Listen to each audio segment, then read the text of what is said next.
Зарубите себе на носу, что вы должны молчать и слушать. Молчать и слушать, что вам говорят. Приветствую, народ! Сегодня на обзоре у меня аккумулятор от всем известного бренда TP-Cell 8 ампер-часов. История этого аккумулятора вообще удивительная. Значит, хотел я быть одним из первых, кто сделает обзор на данный аккумулятор, но не получилось, не сложилось, не прокатило. Ну, пацан к успеху шел. Не получилось, не фартануло. Аккумулятор через неделю буквально после заказа оказался в Казахстане. Он шел вместе с аккумулятором для пылесоса. Вот, и после полугода я получил просто аккумулятор для пылесоса, а этот аккумулятор благополучно пропал. Продавец выслал все это дело повторно, но опять же такая же долгая доставка. В итоге я его получил, и в итоге он как бы у вас на столе. И не буду я первым обзорщиком такого вот аккумулятора.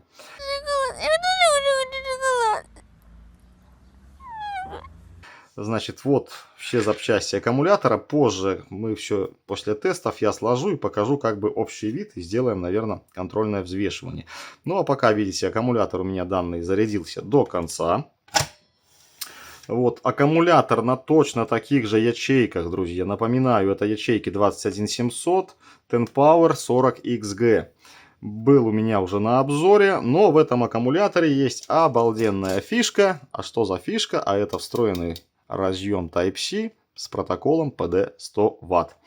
О этом поговорим, наверное, позже, в самом конце. Ну, а теперь давайте немножко рассмотрим. Значит, вот эта вот зараза, я ее очень-очень трудно отклеил. Причем здесь, ну, почти чисто, а вот с этой стороны весь клей остался у нас на ламелях. И я не знаю, как мы с вами будем измерять внутреннее сопротивление. Коль затронули тему сопротивления, значит, смотрите, в том видео я уже все это дело показывал и рассказывал. Сюда я вам приклею, наверное, один листик с основными характеристиками из даташита. Ну, а на словах я вам хочу рассказать, что предварительно. То есть, сопротивление одного элемента у нас должно быть ниже 3,5 миллиом. Это очень низкое сопротивление. Ток непрерывного разряда на одну ячейку 45 ампер. Пиковый ток разряда с отсечкой в 75 градусов у нас составит 90 ампер. Итого считаем. Непрерывный ток разряда у нас получается в двух рядах, собственно говоря, 90 ампер. А пиковый ток всех 180 ампер. Вот такие вот, друзья, дела. То есть нехилая такая игрушка. Смотрим сварочку. Сварочка, в принципе, как всегда, довольно неплохо выполнена. Опять же, нету картонных колец изоляторов. Но, видите, все у нас проварено через медные пластины. Я надеюсь, вам это все дело, друзья, хорошенько видно. Та сторона тоже давайте посмотрим. Вот такой вот вид. Опять же, по двум сторонам приклеены у нас термодатчики для термоконтроля, чтобы плата БМС видела, на что и как обращать свое внимание, и когда и что переключать, отключать данный аккумулятор. Значит, имеется индикатор зарядки, такой тормознутый, смотрите, 1,5 секунды, только потом он загорелся. Ну и, собственно говоря, сама плата БМС. Вот такая, друзья, платка. Имеется вот 4 мосфетика и 2 шунтика. Значит, все это дело было закрыто вот такой вот термопрокладкой, которую я снял. И в свою очередь термопрокладка касалась вот этой вот пластины, которая вмонтирована у нас уже в верхнюю крышку аккумулятора для хорошего и наилучшего отвода тепла. Почему снял я термопрокладочку? Потому что хотел увеличить маркировку мосфета, найти информацию в интернете и, собственно говоря, рассказать вам характеристики данных мосфетиков. Но, друзья, я все это дело увеличил и получил просто черное поле. То есть никакой маркировки на данных мосфетах я просто, друзья, не увидел. Ну, а наша термопрокладочка лежала вот таким вот, друзья, макаром. Закрывала 4 мосфетика и прикасалась опять же вот к этой вот алюминиевой, я так понимаю, пластинке. Так, это все дело упаковали, положили. Так, пока не забыл, люди просят проверять магнитом контакты. Контакты абсолютно, друзья, никоим образом не магнитятся, за что огромнейший респект. Вот. Так, дальше. Давайте, наверное, будем с вами измерять сопротивление. Да, еще одна из характеристик, это вот часто люди спрашивают, какой зарядкой заряжать. Значит, по даташиту нормальная зарядка это 2 ампера на элемент. Но есть и быстрая зарядка, поэтому там, наверное, хоть 12 ампер зарядное устройство можно подключить. Давайте займемся измерением по-быстрому, чтобы сильно не затягивать все это дело. Люди просят измерять как на силовых контактах сопротивление, так и на вот этих вот медных, допустим, да. Смотрим, что у нас показано. 8 миллиом 20,87 вольта. А на силовых у нас уже 10 миллиом. Ну и напряжение все тоже.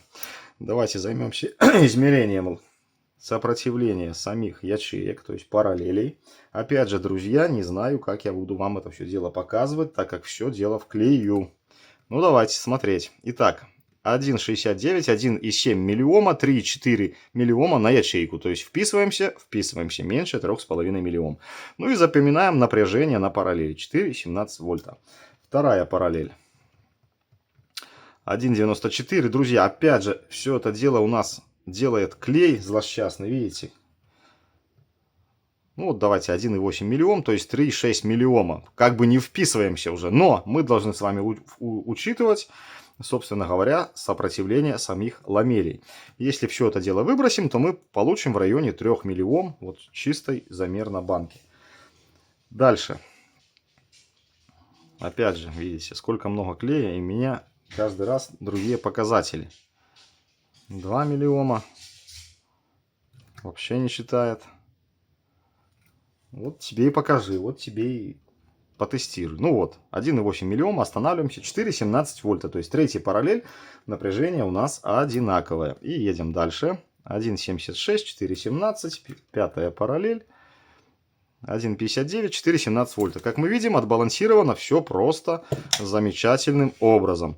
Значит, народ, что теперь делаем? Теперь я поставлю все это дело, конечно же, на тест емкости. У нас заявлено 8 ампер часов. Вот. Но неизвестно, опять же, на каком напряжении плата БМС сработает и отключит заряд. Я всегда ставлю разряд до 12,5 вольта. То есть наш аккумулятор имеет номинальный заряд 3,6 вольта. А максимально минимальный разряд 2,5 вольта. Ну, в принципе, как стандарт. Поэтому 5 ячеек мы получаем 12,5 вольт. Всегда на тестере я так и ставлю. Ну и время есть. Я постараюсь понаблюдать, на каком напряжении сработает плата БМС. И на каком напряжении у нас отсечет нашу нагрузочку. Итак, друзья, показатели сброшены, ток установлен 5 ампер. Надеюсь, вам все это дело видно.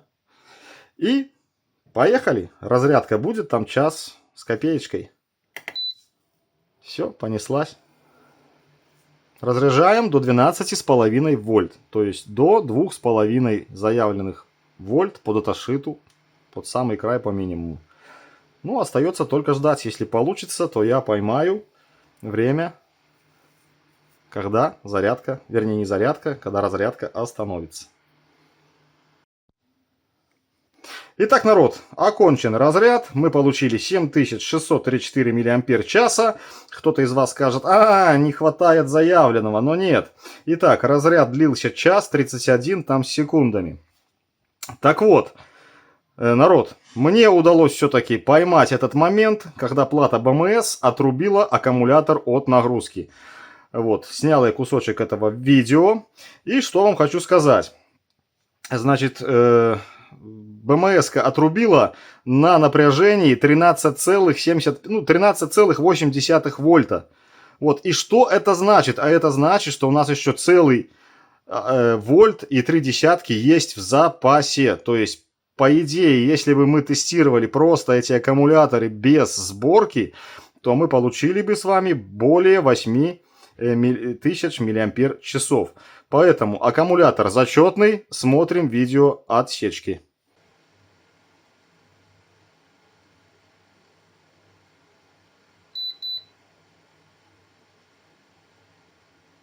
Ну что ж, после всех тестов я собрал аккумулятор, дозарядил его до конца. Опять же, все, я не нажал. До конца. Вот. Ну, аккумулятор выглядит следующим образом. То есть, точно так же, как и любой другой аккумулятор от TPCL на ячейках вот этих вот 21700. Единственное, что у нас здесь добавлен разъем Type-C быстрой зарядки протокола PD 100 Вт, о котором мы с вами, в принципе, и будем разговаривать. Итак, обещал я сделать взвешивание данного аккумулятора. Не понял. Нолик. И смотрим. 880 грамм. Приехал он с таким вот силиконовым чехлом, и получаем 952 грамма общего веса нашего аккумулятора. Значит, чехольчик может устанавливаться на аккумулятор очень даже, друзья, легко и просто. Вот, классные они придумали эти чехлы. Защищает полностью аккумулятор от разного рода ударов, царапин и так далее. И, ну, соответственно, и грязи. Пришли домой, допустим, с гаража, взяли с собой данный чехольчик, с мылом под краном промыли и получаем опять чистый чехольчик. Ну а теперь давайте поговорим о протоколе PD 100 Вт в данном девайсе. Значит, я тоже смотрел обзоры нескольких ребят, у которых, друзья, были USB-тестеры, которые могли определить наличие протокола PD 100 Вт. Да, у всех у них эти тестера показывали, что есть протокол PD 100 Вт. Но у меня такого тестера нету. Спросил я, по-моему, у EasyTools модель тестера, он мне сказал, я полез посмотреть, и, блин, 150 рублей белорусских, это порядка 50 плюс долларов. Как-то меня жаба задушила, и я, ну, не решился покупать данный тестер. Ну, а на носу обзор данного аккумулятора, я стал думать, каким образом и как вам все это дело продемонстрировать. Думал и придумал. И придумал, друзья, то, что самым простейшим тестером и самым, я так считаю, надежным и лучшим является просто мобильник. Почему? Показываю, объясняю, рассказываю. Данный телефон, а это Xiaomi 13T Pro, можете проверить, имеет мощность зарядки 120 Вт. Также телефон, на который я снимаю, имеет мощность зарядки 100 Вт. Вот нам две зарядочки. Вот, будем с вами проверять протокол PD 100 Вт, то есть Power Delivery, быстрая зарядка.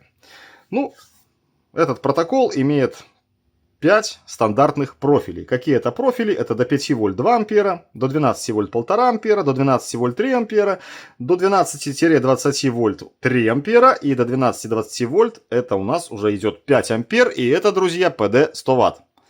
То есть 5 ампер. Есть еще протокольчик PD как бы до 120 Вт. И здесь в эти профиля у нас добавляется шестой как бы профиль. Это у нас 12-20 вольт, но уже не 5, а 6 ампер, то есть для 120 ватт. Ну и, собственно говоря, поехали. Как не то USB-тестер, не то телефон вот, узнает, что, как, к чему, как он ему заряжаться. То есть телефон наш общается с зарядкой. Ровно так же, как мы с соседом. Это мы, это сосед. И мы через забор соседу кричим: сосед, у тебя килограмм соли будет? Сосед чик-чик по сущекам посмотрел и кричит: да, килограмм соли будет. И сыплет ему этот килограмм затребованной соли. То же самое, друзья, и здесь. Большинство из вас, насколько я вижу и понимаю, когда читают 120, 167, там 34 ватта, они сразу думают, что все эти ватты льются им сюда в телефон. Это, друзья, не так, это так не работает. Вот это вот циферки эти здесь никоим образом не поступают. Ну а чтобы вам показать и доказать, что телефон является самым лучшим тестером, я демонстрирую следующее. Беру зарядку 120 Вт. Напоминаю, телефон поддерживает 100... Ой, наоборот, беру зарядку 100 Вт. Телефон поддерживает 120 Вт. Где мой USB-тестерок? Вот такой вот миниатюрный тестерок у меня, друзья, есть. Подключаем тестерок. Подключаем к телефону. Смотрим сюда. На желтые циферки. 100 Вт есть. Точно определил нашу зарядочку. Вот. Ну и ток, вернее, мощность зарядки 15,8. Там 20 будет, 30 Вт. Там может быть и 35 заскакивать, конечно же. Поэтому телефон общается с зарядкой. И зарядка ему говорит: я могу по максам 100 Вт. Телефон чик-чик-чик, там что-то определил. Не, говорит, мне давай 35, там 25 Вт. Мне достаточно. О, видите, 40 Вт понеслась. Вот, ну это краткий промежуток времени. Отключаем. И берем зарядочку 120 Вт. 120 Вт. Подключаем наш опять тестерок. Подключаем к телефону. И врубаем, собственно говоря, в розетку. Смотрим на телефон. И мы видим макс 120 Вт. Надеюсь, вам видно. То есть очень четко идет определение. Ну и смотрим на ток зарядки. А ток зарядки у нас плюс-минус будет, не ток, вернее, а мощность зарядки будет плюс-минус такая же, друзья. Там 20-35. Что я видел, это 45 Вт максимально. На зарядке 120 Вт. Вот поэтому никогда в жизни он 100-120 Вт не возьмет. Вот видите, с 38, 36, и в этом в районе 40 Вт он все время будет у нас крутиться. Также сделал я вот такой вот походный пауэрбанк. Ну, то есть просто переходничок с прикуривателем, да. Вот на любой аккумулятор а-ля Makita. И есть у меня, друзья, вот такая вот офигенно классная автомобильная зарядка от Xiaomi, которая реально поддерживает и выдает протокол PD100 Вт. Беру и доказываю вам. Здесь у нас Type-C на USB-A. И есть у меня такой вот кабелек Type-C на Type-C. На данном кабельке у нас уже присутствует свой индикатор. Ну и написано 100 Вт. Поэтому подключаем и наблюдаем, что без нагрузки тесторок наш не работает. Включаем нагрузку. И опять же смотрим на мощность. Напоминаю, зарядка 100 Вт. Видим? 100 Вт. То есть телефон пообщался с зарядкой. Зарядка сказала, что я 100 ваттнее. Реально. Есть такой протокол. Ну и мощность заряда. Сейчас она обратно включится. У нас 16, 17, 20. Тут то же самое. Пойдет. Вот, но у нас на протоколе 100 Вт. Там около 30-35 это все дело будет крутиться. Временами может и больше заскочит, но... Вот как-то так. 39, 40, видите даже. То есть, что просит телефон, то зарядочка ему выдает. В настоящий момент телефон может потребить 42 ватта, она их и просит. Надеюсь, понятно. Вот, теперь смотрим на наш, друзья, хваленый аккумулятор, который оказался не таким уж хваленым. Врубаю и смотрим. Сколько бы ни ждали, сколько ни держали, у нас здесь только быстрая, друзья, зарядка. И на этом все.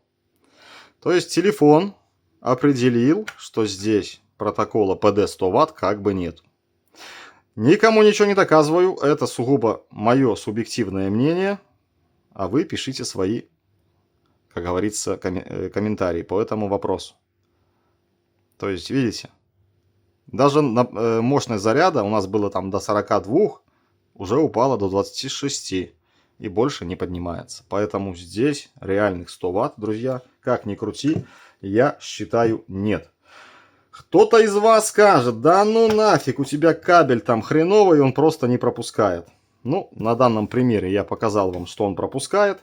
Вот, и да, вы будете как бы совершенно правы, только в половинке. Данный кабель отличный кабель и хорошо пропускает. Для того, чтобы кабель работал с протоколом PD100 Вт, вот, в нем должен быть специальный чип, который называется E-маркер. Не у каждого кабеля это есть.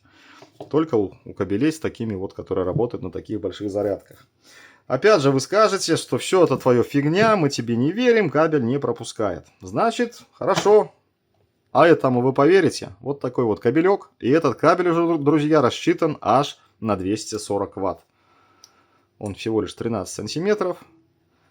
Раз вы этому поверите, давайте будем подключать, значит, этот кабель.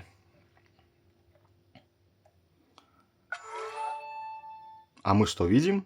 А мы нифига не видим. А мы видим всю ту же, друзья, быструю зарядку, но не 100 Вт. И даже не 60, да. Давайте подключим сюда тестерок. А куда я его уже дел? Я не помню. И посмотрим все это дело с тестерком. Что у нас получается на 240-ваттном кабеле. Все та же быстрая зарядка, 10 Вт. Тут уже, по-моему, ток 1,9 ампера, 2,2 ампера. Так, что там, мощность пошла? Да, пошла мощность. Все это время прыгает, 18,5 ампераж, 3 ампера. То есть 3 ампера у нас получается 12-20 вольт, 3 ампера. Где-то в этом районе. Ну и мощность 25 Вт. 18,6 вольт. Вот так, друзья. Поэтому пишите свои мнения в комментариях. А мое мнение такое, что этот их 100 Вт ПД, он немножко как-то недоделан. Как-то чего-то здесь не хватает. Но, как бы то ни было, в любом случае, офигенный походный пауэрбанк. Вот. Имея такой аккумулятор, не надо уже городить вот данный огород, да? Взяли с собой просто аккумулятор, там кабелек не то такой, не то такой, и спокойным образом в походе, в кемпинге где-то, не знаю, заряжаем свои мобильные устройства. Будь то ноутбук, будь то телефон, будь то часы или что-то еще из гаджетов. Вот, поэтому все это дело круто, но с маленьким таким вот минусом и замечанием от меня. На этом всем спасибо, всем пока, до новых встреч, до новых видео. Так ты говорил правду. Я часто так делаю, а вас это удивляет?